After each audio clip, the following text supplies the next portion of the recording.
indeed. I don't know whether the word fear is the right one. I don't know whether that's the predominant one, but it's certainly true that we are confronted with a problem, with a huge problem, due to our human activities and the impact that they are having on the climate, and that will be a real problem if we don't change something, and if we don't change something now. So let me give you a better sense of what global warming is all about. We'll be hearing about it quite a lot over the next 2 years, because in 2015 the climate summit or the conference of the parties will take place in Paris. We have, of course, some uncertainties, but we are convinced as scientists that the certainties are sufficiently certain to justify action. So what are the certainties? We are changing the atmosphere. Greenhouse gases, CO2, methane, nitrogen compounds are becoming more and more concentrated in the atmosphere and are blocking the reflected sunlight in the atmosphere, which means that the energy available for warming the climate as a whole is increasing. That's something that has been very well documented. It is a certainty. The other certainty, and back from the IPCC report of 2007, that this warming is unequivocal and it will continue. So we have those three certainties. There are many other legitimate questions at the heart of the debate.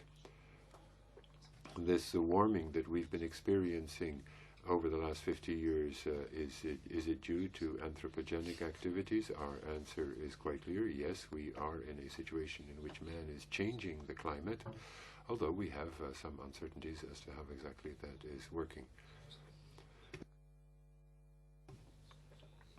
Now, this overhead is just to stress the fact that all of this is well documented. Here are the main greenhouse gases.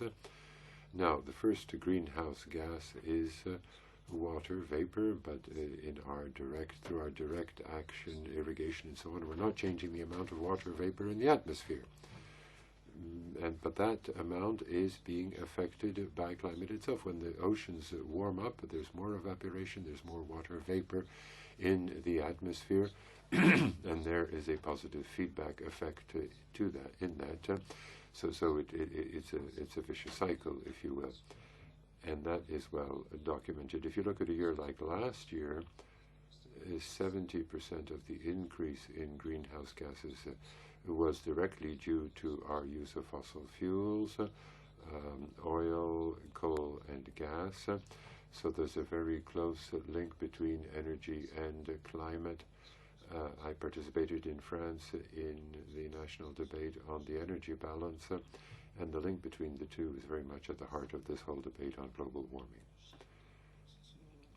Now, this group of experts on climate is working on this for many years. I'm the vice chair of the scientific committee. We're preparing our fifth report on the scientific data. We will be producing a report in 2015 on the economic impacts, but we, in this fifth report, reiterate what we said already in 2007, not only is global warming, but that is unequivocal. I mean, it's been an unprecedented increase over the last decades, and we've compared this to data in the previous millennium. And this is affecting all aspects of energy and climate. Now, one point of discussion, when you look at the top curve, you see the annual average year by year. So since the 1950s, there have been these unprecedented changes, but there has been a downward shift in this warming. It's not as extreme as over the previous 30 years, we're thinking that this is because a lot of the warmth is going into the oceans, and what is important is to look at the change decade by decade and not year by year. Just because one year is cooler than a previous year, that doesn't mean much. If you look at the decadal average, you can see that the rate of increase is still quite marked, even though it may be different from one decade to another. Now, our diagnosis covers not only the atmosphere, but also the ocean surface, also the snow cover. That's the curve on the right. Over the last 100 years, it has gone down drastically, several million kilometers, in fact, square kilometers. The Arctic summer sea ice extent has fallen by 50% since the beginning of last century. We're below 5 million square kilometers. It used to be 10 million, depending on the year. Now, perhaps the most clear indicator of global warming is the increase in the average sea level. At the bottom on the left, you can see the global average sea level. The increase is not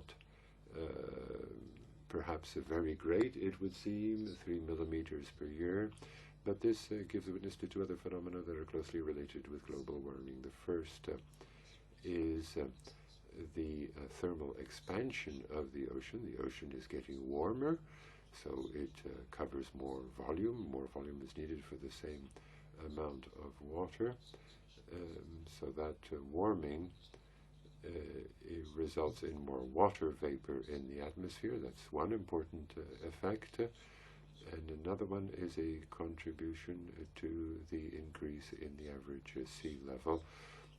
And about 1/3 of that increase is due to the warming of the ocean. The other 2/3 is melting of glaciers.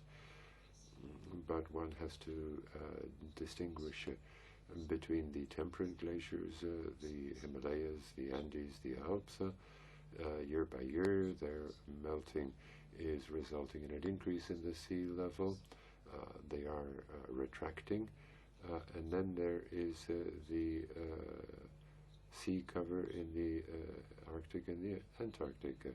Some 20 years ago, we had good arguments to state that they were in balance, so they were not contributing to a change in the average sea level. But in the last 20 years, we have seen glaciers coming from the center of Greenland, moving to the coast, and in 2013 Greenland was probably the primary contributor to the increase in the average sea level to the tune of about 1 millimeter. Now, when we state in very clear terms that warming is unequivocal, this really is based on a whole set of arguments, and not just on atmospheric temperature. Now, having made the diagnosis, a question that is very legitimate and that is at the heart of the debate, because in France, for instance, we have a lot of climate skeptics, but this is not just a question of science, but the question that is recurrently being put to us since the very outset of these IPCC reports is we have increased the available energy by about 1%. We're just getting out of what is background noise. That's true, but if we use climate models that are like meteorological forecast models, but we run them for much longer periods of time, taking into consideration biosphere, vegetation, the ocean. I mean, it's more complex than a weather forecasting model, because we include other parameters as well. And the response of the models on the left, for instance, if we take into consideration only so-called natural forcing, the fact that major volcanoes are erupting, which can cool things over a few years, the variation in the sun's activity, the climate variation over the last 100 years, well, that's in blue, and that doesn't really explain the change that we are observing. And there's not just a greenhouse gas effect, there is also the regular kind of pollution, and the envelopes that you see correspond to the fact that we're using about 20 different models, and that gives you a sense of the variation in what we're computing. So our conclusion with more than 95% certainty is that the global warming we've experienced over the last 50 years is due to human activity. And about 2/3 of 1 degree are due to greenhouse effects, and much less than that due to natural climate variation. So we believe that, yes, it's a very legitimate question, because a warming of 1 degree is something that our planet has experienced without any human intervention in the past. But now man is at fault. Looking into the future, well, my own field of research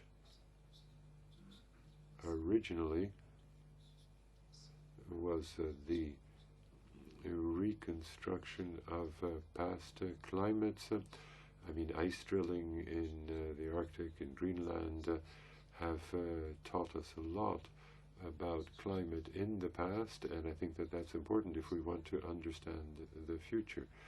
I mean, we only have about 100 years worth of data, and that means that we find it difficult to understand some of the more long-term processes. But in the past, we had periods that were warmer than what is prevalent today. That was quite natural. At the beginning of the present period, some 8,000 to 10,000 years ago, some 125,000 years ago, there were periods that are warmer, but for different reasons, so we can't use them as analogs. We need to model, and the more greenhouse gases we emit, the more the risk of warming increases. Now, this comes from the last report of the panel. We have looked at different scenarios. There are intermediate scenarios, of course, but I've shown you here the highest emission scenario and the lowest emission scenario. Now, the problem is that at the present time we are in the highest emission scenario, and if we continue to use all of the natural resources available to us, we will continue to be on the highest scenario path, with an increase in temperature of several degrees by the end of the century, and that would be lethal. Now, as you can see, this would not be equitably distributed over all of the continents, and this really is not the scenario that we want to live in. From the point of view of climatologists, we need to go back to a low emission scenario, but I'll come back to that. And if you follow this very high emission scenario, unfortunately we have petrol or oil, gas and coal reserves that would make it possible to continue to emit at the highest level. Some people say that we'll be burning oil until the last drop of oil is available. But that will result in a warming of 8 to 10 degrees in 200 years, and that would mean that there wouldn't be stabilization at the end of the century. But the end of the century is not really the doomsday moment. It will come before that, and there is some 8 to 10 degrees, between the ice age of 20,000 years ago and today. There was an increase in temperature of only 4 to 5 degrees. So we are really putting our planet to the stress test with no future for future generations. we will be doubling the increase in temperature between an ice age and a warm period.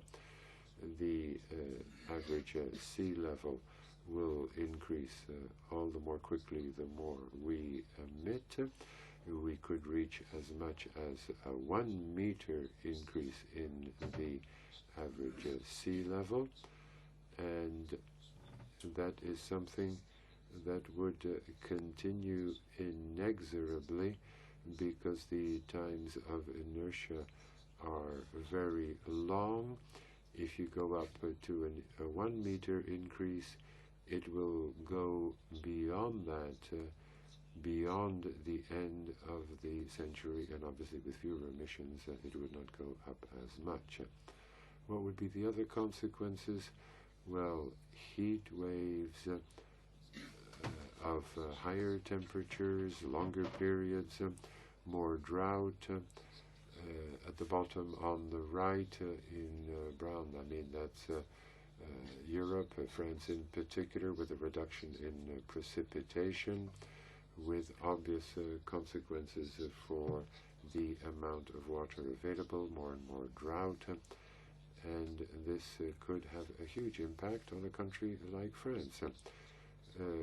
But in other places there would be more intense precipitation, more cyclones, perhaps not more of them, but more intense cyclones, and the damage caused by cyclones are very much dependent on the intensity of the cyclone, an increase in the average sea level, more permafrost, and something other that would be important because CO2 is an acid nevertheless, and all sectors of human activity would be affected, and none of them would be affected in a favorable way.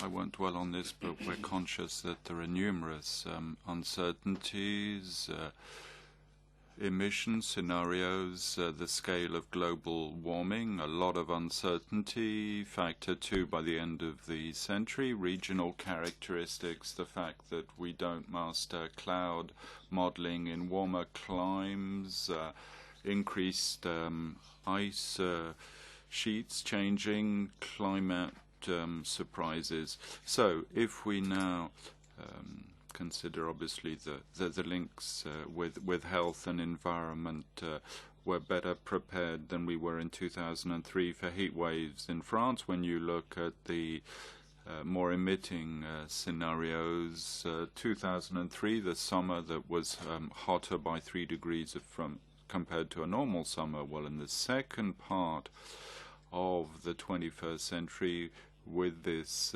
emitting strategy, 2003 will emerge as one of the coldest summers, with increases in temperatures by 8 to 10 degrees as compared to 20th century summers. So we see the need to reduce emissions to avoid summers that are hotter than those of 2003, which is the prime risk. So, turning now to a review of the various items, it's a plain truth that we're certain that continued emissions of GHGs will continue. We must, of course, limit climate change, and the Climate Convention, more about that in a moment, that all countries have signed up to. Well, of course, this global warming will have to be limited to 2 degrees if we want to adapt and adjust. And if we want to cap global warming at 2% at current rate of emissions, 2 billion tons of carbon in the form of about CO2, we only have about 30 years of emissions at the current rate. So if we wish to limit global warming to 2 degrees, we must divide CO2 emissions by 3 from 2030 to we have to reduce carbon emissions. That's not the path that we're embarked upon, but you see that these emissions of CO2 that we wish to see decline have never risen as fast as they have over the past 10 years.